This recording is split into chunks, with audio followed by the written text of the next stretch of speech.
미국과 이란이 극적으로 2주 동안의 휴전에 합의했지만 아슬아슬한 휴전 양상이 계속되고 있습니다. 양국의 휴전 합의 이행 문제를 둘러싸고 치열한 신경전을 벌이고 있는 건데요. 과연 양국은 종전 협상 테이블에 무사히 앉을 수 있을까요? 백승훈 한국외대 중동연구소 전임연구원, 문근식 한양대 공공정책대학원 특임교수 모시고 자세한 얘기 나눠보겠습니다. 두 분 어서 오세요. 네, 안녕하세요.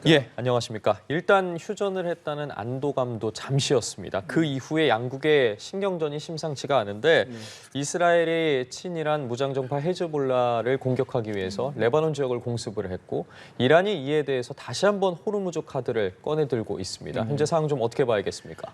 이번 전쟁이 시작됐을 때부터 전투의 목적이 미국과 이스라엘이 좀 다르다라는 건 우리가 다 이미 주지하고 있었죠. 그런데 이번 협상 국면에서도 지금 가장 우려가 됐던 게 과연 이스라엘이 이 정전을 지켜줄 것인지 아닐지가 이제 문제가 됐었는데 이번에 그 레바논에 대한 공습을 감행함으로써 지금 이 문제점이 불거졌고 또 이란 입장에서도 갈리바프가 호르무즈 봉쇄 다시 하겠다라고 얘기를 해서 이 휴전안이 무너지는가 하는가 걱정이 됐죠. 근데 저는 지금 표면상으로는 파키스탄하고 이란은 이 전선을 포함하겠다라고 얘기를 했으니까 레바논도 포함이 된다라고 얘기하는 반면에 미국과 이스라엘은 레바논 전선은 이 휴전 정전 안에는 지금 들어가 있지 않는 전선이다 이렇게 얘기를 하고 있죠. 그런데 저는 이게 어폐가 있다고 봅니다. 만약 이란이 후티를 이용해서 바벨 만렙을 쳤다면 또 헤즈볼라를 이용해서 이스라엘을 쳤다면 과연 그때 미국이 그거는 다른 전선이니까 우리 그냥 공격하는 거 냅둘게 이렇게 얘기했을까요? 그렇지는 않죠. 그래서 저는 이렇게 봅니다. 지금 트럼프 대통령이 90분, 그러니까 정확히는 88분 공격을 하겠다라고 제시했던 그 시간 88분 전에 딱 멈췄잖아요. 그러다 보니까 과연 이스라엘과 긴밀히 소통이 됐을까라고 하는 그런 의구심이 듭니다. 그래서 이스라엘 입장에서는 이번에 어떤 공격을 함으로써 상징적으로 이 협상에서 이스라엘 나를 배제하면 안 된다라고 하는 그런 목리를 한번 크게 보여준 거다라고 생각을 합니다. 그리고 저희가 조금 보는 게 지금 미국 입장에서도 이 협상이 시작되면 레바논 전선에 관련한 얘기도 우리가 얘기를 나누겠다라고 했으니 아마 이 협상이 진행되는 과정에서는 그래도 나름 미국이 이스라엘을 어느 정도 통제를 하면서 협상을 이끌어갈 가능성이 높다라고 저는 그렇게 보고 있습니다. 예. 네. 트럼프 대통령은 이제 호르무즈 개방을 조건으로 2주간 휴전에 합의를 하긴 했습니다만 지금 호르무즈 상황을 보면 이란이 완전 개방을 한 것 같진 않아 보이거든요. 해협을 통과하려던 유조선들이 뱃머리를 돌렸다 이런 보도도 나오고 있고요. 교수님 이 상황 어떻게 봐야 될까요? 그러니까 누구도 2주간 휴전한다 해가지고 양쪽이 동의를 했는데 과연 그럴까? 첫 질문이 과연 그럴까였어요. 그래서 아무튼 호르무즈 해협을 완전 개방하고 포성이 완전히 멈추길 때까지 숨죽여서 기다려봐야 되겠다. 이런 의견이 지배지겠다. 왜냐하면 너무 많은 변경을 했기 때문에. 그러나 이란 같은 경우는 사실 하도 협상하다 당하고 이런 것 때문에 아직도 그 의심의 눈치를 거둘 수가 없죠. 그렇기 때문에 호르무즈라는 최대 무기를 가지고 있어야 자기들이 원하는 협상을 성취할 수 있단 말이에요, 결과를. 그렇기 때문에 이거는 정말로 이란으로서는 놓치기 어렵다 했는데 아닌 게 아니라 바로 헤즈볼라를 쳤잖아요. 그런데 세계 누구도 헤즈볼라하고 하마즈하고 후티판 거는 이란이 키우고 있다는 거, 혁명수비대가 키우고 있다는 거 다 알잖아요. 그런데 그거를 쳤다는 건 이란으로서는 또 용납이 안 되죠. 그런데 트럼프 대통령은 또 그거는 별도의 전쟁이다, 별도의 작은 전쟁이다. 그 말 듣고 저는 또 이 사람은 개념이 없구나. 작은 전쟁이나 큰 전쟁이나 오히려 사망은 더 많이 했어요. 1000명 정도 죽었다니까. 이건 대단한 건데 그건 또 다른 작은 전쟁이다 이렇게 했는데 그건 이해할 수가 없어요. 거기다 플러스 해가지고 지금 이 전쟁을 통해서 지금 국제 질서가 무너지고 있잖아요. 유엔을 배제한 국제 질서로 지금 무너지고 있는데 다행스럽게 또 중국이나 파키스탄이나 중재국들이 나와가지고 그나마 휴전 상태를 이끌고 가고 있단 말이에요. 그런데 그런 질서 플러스에서 지금 호르무즈는 이거는 유엔 해양법이 설정한 그나마 잘 지켜왔던 통항 질서인데 이것도 지금 무너지고 있어요, 지금. 호르무즈 해협을 딱 이란을 쥐고 있고 이란은 미국 때문에 지금 쥐고 있는데 그것이 피해는 무방국들이 보고 있단 말이에요. 비산유국들이. 그렇기 때문에 이런 질서가 무너지고 있는데 이렇게 되면은 호르무즈 해협을 통과하는 절차를 만드는 것부터 시작해가지고 또 다른 엄청난 부담이 많고 그렇게 되면은 각국은 자기들의 선박을 보호하기 위해서 또 호르무즈에 파병해야 되고 너무너무 복잡한 또 분쟁이 가속화될 수 있는 또 다른 요소가 있다고. 그런데 이걸 가지고 지금 네. 뭐 아주 대수롭지 않게 뭐 거기 이러한 너희들 징수를 받아?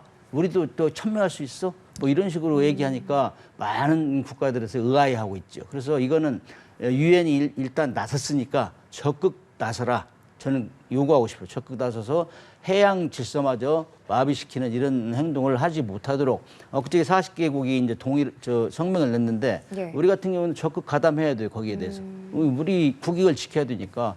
그래서 다시 한번 강조하고 또 강조하고 싶은 거는 지금 이란, 이스라엘, 미국 전쟁으로 해서 정말 그 석유 수입하는 나라는 정말 난리라고 난리. 이런 걸 좀 알았으면 좋겠어요.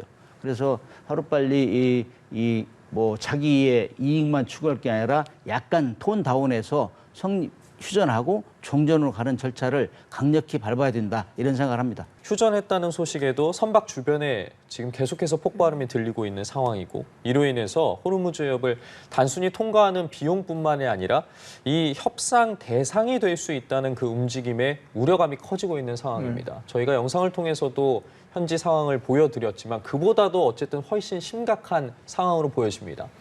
네, 뭐 지금 이 호르무즈 항행 관련해서 이걸 제도화해서 그 어떤 통행료를 받겠다라는 움직임이 그냥 단순히 이란에서만 나오는 것이 아니라 지금 트럼프 대통령도 네. 이야기를 꺼내고 있어서 지금 이렇게 실무자들은 거기에서 계시는 분들은 더 걱정이 되실 텐데요. 근데 이게 트럼프 대통령이 말하는 그 합작 사업은 법제화 제도가 될 수는 없습니다. 왜냐하면 이게 그 자유통항, 그다음에 통과통항이 그 기본인 그 국제 해협에서는 이게 정말 불가한 제도라 실제화가 될지는 조금 더 이미 얘기는 나오고 있지만 우리가 좀 더 지켜봐야 됩니다. 왜냐하면 이게 미국, 이란이 합의한다고 해서 지금 오만도 거기 영유권이 있는 오만, 유엔은 아직 들어오진 않았지만 네. 오만하고 이란하고 이렇게 얘기가 되고 있었고 그다음에 트럼프 대통령이 참여를 하겠다고 했지만 그게 그 3개국, 그 4개국이 합의한다고 결정될 사안이 절대 아니거든요. 그래서 결국은 이게 어떻게 되냐면 트럼프 대통령 입장에서는 호르무즈 항행 통행료와 지금 이란에 대한 재건 비용, 그다음에 지금 전쟁 비용, 미국이 쓴 전쟁 비용을 한데 좀 엮어서 수익 모델로 해서 내가 통행료를 받으면 이런 것들을 우리 그 국민 세금으로 하지 않고 이렇게 할 수 있겠다라는 생각이 들어서 이런 것들을 하고 이란이 요구하는 배상금이나 그 재건 비용도 여기에서 충당하면 되겠다. 내가 코 안 대고 손 풀 수 있겠다라고 해서 이걸 하는 것 같은데 이게 어떻게 된다면 이게 모르겠습니다. 이게 제도화도 될 수 없는 분더러 제도화가 된다 하더라도 그래서 국제사회에서 그래 뭐 트럼프 대통령이 강력하게 주장하고 그래서 뭐 제도화를 일시 인정해 준다 하더라도 이거는 전쟁 상황에서 벌어졌던 어떤 그 비용에 대한 것들을 위해서 일시하게 해주는 거지 절대 영구적인 제도가 될 수도 없습니다. 그리고 지금 그 교수님께서도 말씀해 주셨지만 이게 우리가 이 전쟁을 끝나고 나서는 이제 40개국이 합참의장이 모여서 전시에는 우리가 개입하지 않겠지만 다자트를 만들어서 다자 프로토콜을 만들어서 우리가 이 호르무즈 항행 관련해서 통행료 거두려고 하는 그런 움직임까지 다 포함해서 우리가 자유항행 이런 것들을 지켜내겠다라고 하는 움직임을 보이고 있어서 지금 전시 상황이고 트럼프 대통령도 본인의 노림수가 있어서 이런 얘기를 하고 있지만 네. 과연 이게 실제적인 영구적인 제도화가 될 거냐는 저에서는 제가 조금 약간 회의적이라서 뭐 그리고 또 국제사회의 움직임이 있기 때문에 그리고 유엔에서도 이걸 인정하지 않을 것이기 때문에 우리가 조금 더 지켜보면서 이게 상황이 어떻게 되는지 좀 침착하게 봐야 될 필요가 있다. 저는 그렇게 생각하고 있습니다. 관련해서 두 가지 부분을 좀 여쭤봐야 될 것 같아요. 먼저 이제 현장에서 들려온 것처럼 트럼프 대통령의 이러한 움직임이 단순한 비용 문제를 넘어서 협상의 대상이 될 거에 대한 우려가 있는데 실제 또 바다에 오래 계시지 않으셨겠습니까? 피로도가 선원들이 굉장히 누적이 되고 있을 것 같고 앞으로의 이 호르무즈와 관련해서 나오고 있는 이 통행료라던가 여러 이야기들을 어떻게 바라보시는지까지 여쭤보겠습니다. 요거는 전례 없는 일이기 때문에 국제사회에서 많은 지탄을 하고 있죠. 근데 이제 이것도 트럼프 대통령이 강력한 힘을 사용해서 특히 군사력을 사용해서 이걸 변화시키려고 하는데 사실 시도는 있을지언정 지금 국제사회가 강력히 반발하기 때문에 쉽지 않아요. 그리고 이제 원래 이 국제해협은 지브랄타 해협, 그다음에 호르무즈 해협, 말라카 해협 이게 대표적인 케이스인데 여기는 무조건 통과통항이라 해서 함정, 그다음에 상선 그냥 통과하면 돼요. 인접국에서 전혀 시비를 걸 수가 없어요. 잠수함도 수중으로 갈 수 있어요. 이게 이제 통과통항권이고 지금 이란하고 오만하고 이제 붙어 있잖아요. 39km 정도 되면은 영해가 중첩된다. 영해가. 그래서 영해는 23km거든요. 연안에서. 그래서 그 영해로 들어갈 경우에는 약간의 저지를 할 수 있어요. 그런데 그럼에도 불구하고 이거는 국제해협으로 유엔 해양법에서 인정하고 있는 해역이라 이거는 시비 걸 자체가 잘못됐다. 그래 공인이 돼 있어요. 그런데 여기를 뭐 통행료를 낸다? 심하게 표현하면 새로운 해적이 아니냐. 이렇게 얘기할 수 있다고 사실은. 우리가 지금 오만해협 가서 지금 우리 함정이 파견되고 있던 다 우리 상선을 보호하기 위한 거 아니에요? 네. 그러면 만약에 통행료를 안 내겠다, 거기서 좀 상당히 옥신각신하면은 분쟁 요소가 굉장히 다분하다고. 이런 점에서는 굉장히 무리하고 있다. 이거는 그래서 유엔 적극 나서서 이거는 뭐 거의 없던 말로 해야 돼. 이건 뉴스를 다루면 다룰수록 기고만장해진다고. 이건 말의 가치가 없어요. 지금까지 그렇게 해왔고 그렇게 되면은 해협을 끼고 있는 국가는 여차하면 그런 방법을 사용할 때 그러면 뭐 해양 질서가 무너지는 거죠. 그러면 각국은 힘 있는 나라는 가서 군함을 많이 파견해가지고 자기를 끌어오고 이렇게 하다 보면은 해양 질서가 완전히 분쟁 지역화 된다. 이런 차원에서는 이거는 엊그제도 다시 한번 강조하지만 40개국에서 공동성명 냈는데 이런 재발하지 않도록 강력하게 주장해야 돼요. 예, 지금 휴전 합의 하루 만에 이스라엘은 헤즈볼라를 치고 있고 이란은 또 호르무즈를 다시 봉쇄하고 있는데 11일에 파키스탄에서 협상한다고 했잖아요. 제대로 마주할 수 있을까요? 대화 기류는 계속 이어질 겁니다. 왜냐하면 이게 저희가 이제 외교학에서도 그 관성의 법칙이 적용을 하거든요. 이렇게 어떤 그 경로가 만들어지면 그 경로를 따라가는 그런 성향이 있습니다. 지금 왜냐하면 지금 그 협상 파트너로 갈리바프, 아락치라고 하는 사람이 세워졌고 그리고 미국에서도 위트코프와 쿠시너에 이어서 부통령 벤스까지 하겠다고 하지 않습니까? 그러면 뭐가 문제가 시작되냐면 부통령실, 그러니까 국무부에서도 팀이 꾸려져서 움직이게 될 겁니다. 그러면 이게 한번 열차가 떠나서 굴러가면 그거를 막는 거는 더 큰 비용이 생기거든요. 그래서 지금 여러 가지 부침이 있었지만 대화 기류가 벌써 했고 11일 날 이슬라마바드에서 휴전 협상이 있는다고 하니까 아마 이어질 가능성이 큽니다. 그리고 우리가 걱정했던 그 부분, 지금 미국도 이야기를 해주는 게 아직 봉쇄가 된 게 아니다라고 얘기하고 있고, 물론 이제 우리가 전쟁이 일어나기 전에는 하루에 135척까지 이렇게 호르무즈 항행을 이렇게 갔었는데 지금은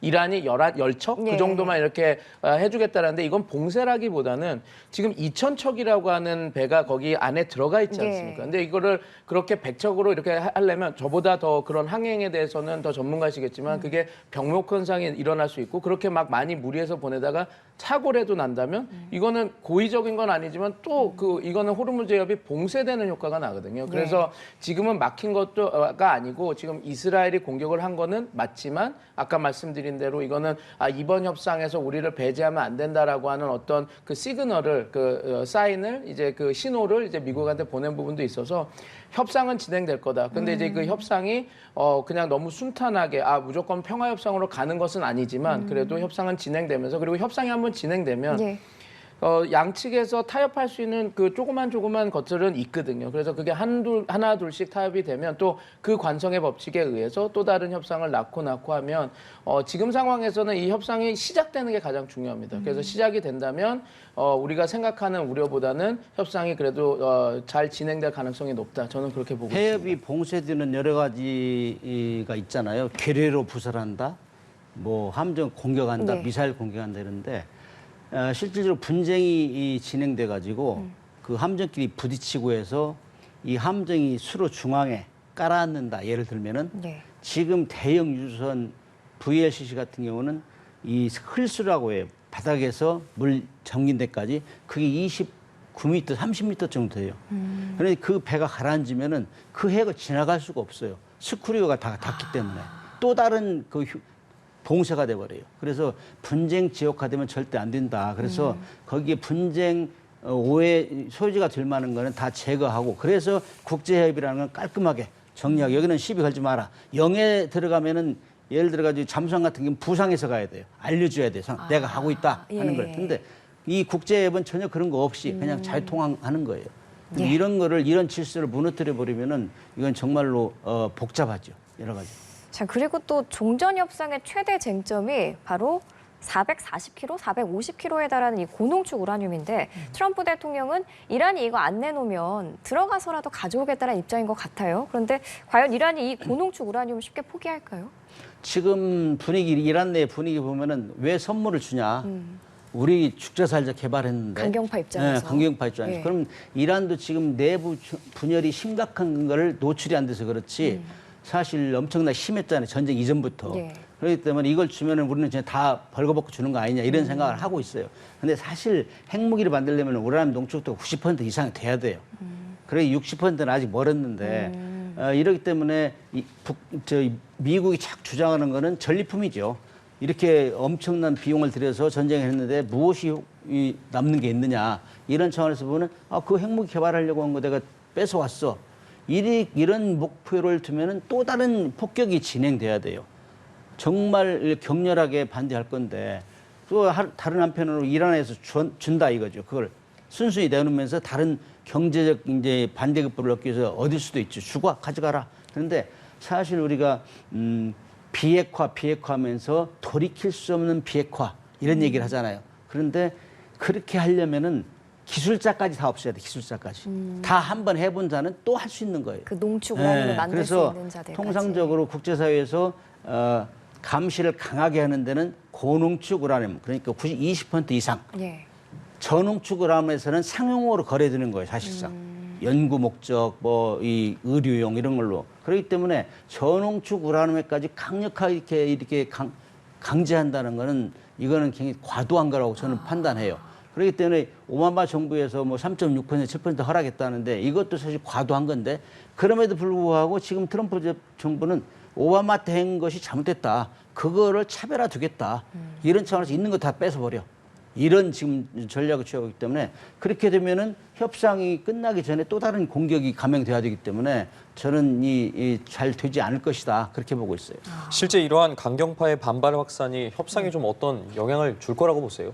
저는 이렇게 생각합니다. 문 교수님이 이제 그 농축 우라늄 내서도에서 이거 안 줄 수도 있다라고 했는데 오바마 때 보면 오바마 대통령 때는 그 농축 우라늄을 빼는 거를 허용해 줬거든요. 그러니까 그 농축 우라늄을 아마 농축 우라늄 60%된 거를 이란은 협상을 통해서 농축 희석시킬 겁니다. 그러니까 그게 이란 입장에서는 1.5%까지 희석을 시키겠다라 해서 트럼프 대통령이 되게 긍정적으로 받아들이고 그럼 그거 허용해주겠다라고 했다가 그게 갑자기 기류가 바뀌면서 안 돼. 제로 인리치먼트 농축 우라늄 프로그램은 절대 안 돼. 이렇게 바뀌었거든요. 그래서 아마 지금은 서로 신뢰가 구축돼 있지 않기 때문에 지금 이 부분에서 싸우고 있는데 만약에 이 협상 과정에서 나름 이란이 받을 수 있는 것을 받으면 농축 우라늄을 희석시키는 것까지는 자기네들이 하겠다라고 했으니까 그거를 빼내는 것도 어느 정도 허용을 해줄 수 있는 가능성은 있습니다. 그래서 그 측면도 한번 봐야 될 필요도 있고 지금 말씀하신 대로 강경파들이 과연 이걸 받아들일까라고 이렇게 했는데 저는 누누이 말씀을 드린 건 이겁니다. 그러니까 강경파라고 하는 것은 이 목적이 뭔지를 우리가 봐야 되거든요. 근데 이 강경파의 목적은 체제 생존을 위해서 강경파인 것이지 미국과의 결사항전을 계속하기 위해서 강경파는 아니거든요. 근데 지금 이란 입장에서는 전쟁을 계속하게 되면 아마 정권 멸망으로 갈 겁니다. 그래서 그거보다는 지금 협상을 하는 것이 더 옳다고 해서 자기네들이 10개 안을 던지면서 이렇게 협상에 나온 거기 때문에 그리고 그 10개 안을 보면 정말 그 전쟁을 멈춰주면 그리고 경제적 유인을 우리한테 주면, 그러니까 경제 제재를 해주든 보상금을 주든 이런 거 아니면 호르무즈 항행에서 통행료를 받게 해주든 그런 걸 해주면 우리는 종전할 수 있다라는 모습을 보여왔기 때문에 강경파든 개혁파든 지금은 자기네들의 경제적 유인 그리고 공격을 멈춰주면 우리가 종전할 수 있다라는 것들을 보여주고 있어서 저는 그 조건만 맞으면 이 협상이 그렇게 단순히 쉽게 깨질 가능성은 좀 낮다. 저는 그렇게 보고 있습니다. 미국과 이란의 신뢰에 대해서 말씀을 해주셨잖아요. 실제로 트럼프 대통령이 이란의 대대적인 공습을 가하기 전에 파키스탄에게 강하게 중재자 역할을 할 것을 요구를 했습니다. 결국엔 본인 말 잘 듣지 않을 것 같으니까 우리 신뢰 없으니까 파키스탄 통해서 압력을 넣었다 이렇게 보면 되겠습니까? 정확한 말씀입니다. 근데 그걸 조금 더 그 학술적인 얘기로 하자면 예. 이렇습니다. 그러니까 그 중재국이 왜 필요하냐면 이렇게 서로 불신이 크게 있는 곳에서는 중재국이 항상 필요합니다. 왜냐하면 서로 상대방의 말을 믿지 못하는 상황에서는 중재국은 그냥 단순히 장소 제공만 하는 것이 아니라 체면 관리자. 그러니까 그 양쪽의 체면을 이렇게 서로 깎아먹지 않게 그걸 관리도 해주고 문안 조정자. 그러니까 의제들도 이렇게 해주면서 자기네들이 어쩔 땐 보증도 서주는 거거든요. 이란을 못 믿는 거 아는데 나를 봐서 나를 믿어서 해달라.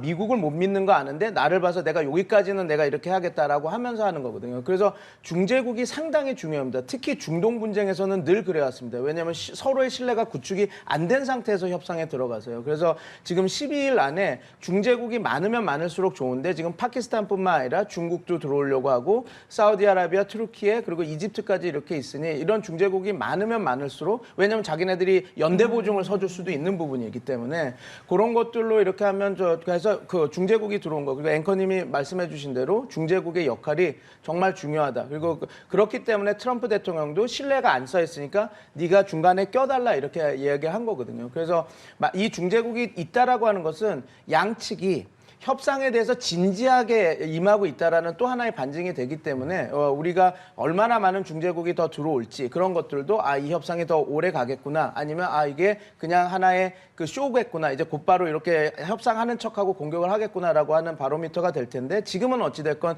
중재국이 좀 늘어나고 있는 그 형국이라서 좀 저는 그 부분에서 조금 물론 지금 100% 안정은 할 수는 없겠지만 예. 조금 긍정적인 뭐라 그럴까 변수다 저는 그렇게 보고 있습니다. 예.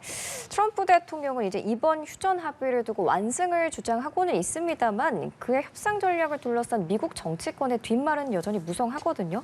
또 타코했다. 그러니까 트럼프는 언제나 겁먹고 도망친다는 반응도 있고 이란에 겁을 줘서 홈런을 쳤다는 반응도 있는데 그래도 어쨌든 2주간 휴전 합의는 했으니까 이게 좀 트럼프 대통령의 지지율에는 어떤 영향을 미칠까요? 지지율은 변함이 없는 것 같아요. 오히려 강력하게 공격을 받고 있잖아요. 지금 대통령이 전쟁 권한을 중지시켜야 된다. 법이 하는 허락하는 안에서 빨리 탄핵해야 된다. 이런 얘기가 있는데 이런 얘기가 이제 실질적으로 진행이 되려면은 민주당이 좀 무세해야 되는데 지금 가능성은 없어요. 그러나 이런 분위기를 중간 선거까지 몰고 가면은 이제 역전이 되는 거죠. 그러면 이 공화당에서 숫자적으로 적게 되면은 이제 그럼 밀고 나갈 수 있는 거죠. 지금 네. 그런 상황을 만들고 있는 것 같아요. 그러나 겁쟁이다 이런 얘기는 우리가 그랬잖아요. 48시간, 5일, 10일 하루 더 이렇게 하면서 사실은 조금 전에 우리 교수님 얘기했지만은 내심은 누가 좀 말려달라 이거였어요. 사실 빨리 좀 말려달라. 그런데 여러 중재국이 나서면 좋겠다 했는데 저는 한편으로는 유엔이 적극 나서야 되고 지금 유엔이 지금 목소리가 너무 죽었기 때문에 최근에 들어서 유엔이 한 일은 투표했잖아요. 호르무즈의 개방에 예. 대해서. 그런데 이제 강력하게 부인했던 게 러시아하고 중국이란 말이죠. 러시아, 중국은 그래도 유엔 안보리 상임이사국에서 힘이 있는 나라고. 그다음에 이제 잘 드러나지 않았지만은 파키스탄은 솔직히 말해서 앞에서 전면 나선 거고 뒤에는 중국이라는 강력한 영향력 미친 나라가 이란에 작용했다고 봐요. 예. 이란에 작용하지 않으면 그렇게 할 수가 없어요. 이란은 지금 중국마저 등을 돌리면은 경제적으로 너무나 나락이 떨어지기 때문에 이거 하나 잡고 있어야 돼요. 그때 중국말 안 들을 수가 없어요. 미국 마찬가지. 미국도 내일 모레 미중 정상회담 하는데 이 가서 뭔 의제를 가지고 있을 거예요. 그래서 지금 러시아하고 중국 같은 경우는 미국이 과거와 같이 또 호르무즈에서 왕초노를 하지 말라 이거예요. 응? 너 영향력을 줄이겠다. 뭐 거부권을 하는 게 그런 거거든. 그래서 옛날같이 미국이 그 힘으로 이렇게 자꾸 하려고 하니까 거기에 반발이 심해지는 거라고. 그렇기 때문에 아무튼 질문의 답은 지금 뭐 타코했다. 이거는 자기가 한편으로는 이 예상하는 거예요. 안 먹게 들어간다는. 그러면서 계속 그 물러섰으니까 소리를 지른 거죠. 뭐 연기하면서 그걸 다 미국에서도 알아요. 알기 때문에 지금 지지율은 좀 있으면 더 떨어질 것 같다 이런 생각이 들어요. 지금 뭐 나토랑도 그렇고, 유엔과도 그렇고 여러 중재국들과 관계를 얘기하고 있는데 나토와의 관계는 이 전쟁이 앞으로 어떻게 될까요? 그래서 이제 미국이 지금 국제사회 그동안 나토를 엄청나게 지원해주면서 국제 질서를 견인해 왔단 말이죠. 2차 대전 끝나고부터 네. 계속 이게 냉전 시부터 이렇게 했는데 지금 무너지고 있잖아요. 그게 이제 돈으로 동맹을 많이 따지는 경향, 예. 특정 정치인이 그래 나토 분담금 더 내라, 뭐 방위비 올려라, 자꾸 그렇게 해서 안 들으니까 계속 공격하고 있고, 그다음에 유엔 너 내가 하자는 대로 안 해? 너 유엔 깎겠어, 지원비 깎겠어. 그래 61개 그 탈퇴했잖아요. 그러니까 유엔도 돈이 있어야 뭘 하는데 지금 목소리 내기 힘들어요. 이런 상황에서 우리가 유엔을 자꾸 끌어주면서 지금 유엔이 적극적으로 중재를 못했기 때문에 이런 현상이 벌어진다.